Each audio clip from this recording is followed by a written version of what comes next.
Mega panic alert sa social media. Maraming netizens ang hala sa kumakalat na fake news na to.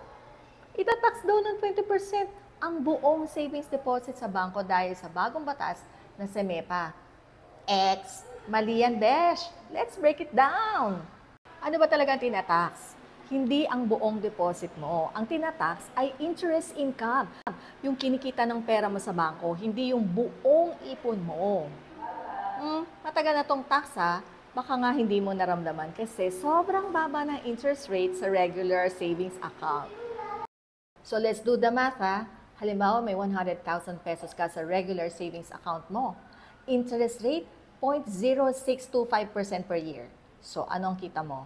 62 pesos and 50 centavos lang. From that, automatic na kinakaltas ng bangko, 20% withholding tax. 12 pesos and 50 centavos ang napupunta sa gobyerno. Again, hindi to bago pagdating sa savings account under SEMEPA. So anong nabago sa SEMEPA? Ang pagbabago ay sa time deposit na naka-lock in for 3 to 5 years. Before SEMEPA, 5 years, 0% tax. 4 years, 5%. 3 years, 12% tax. Under SEMEPA, lahat ng time deposit, 20% na ang tax on interest income. Bakit binago? Sabi ng Department of Finance, unfair daw kasi dati. Kasi mayayaman lang ang kayang mag-lock ng pera for 3 to 5 years. Pero, iwas buwis. Ngayon, pantay-pantay na. Whether savings or time deposit, same 20% tax on interest rate. Okay, ramdam ba ang tax sa time deposit? Let's do the math again.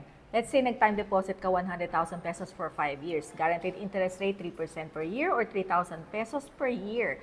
Tax 20% of 3,000, 600 pesos per year. Over 5 years, 3,000 pesos ang total tax. Ayun, ramdam na be. Pero hindi bago ang tax concept, binago lang ang rate. Pero good news to for early birds na nag-time deposit. Kung nag-place ka before July 1, 2025, all tax rates pa rin ang applicable until maturity. Yung 20% tax will only apply after maturity. Yan kung i-roll over pa pera mo nasa sa'yo yan. So ang aking final takeaway sa mga besh, kalma lang, hindi tinatax ang buong ipon mo, hindi bago ang tax sa savings, at kung maaga kang nag-time deposit, hindi ka kaagad affected. Okay? Let's be smarter than fake news. Share this para klaro sa lahat. Malutalo si Bartolome. This is Mirror.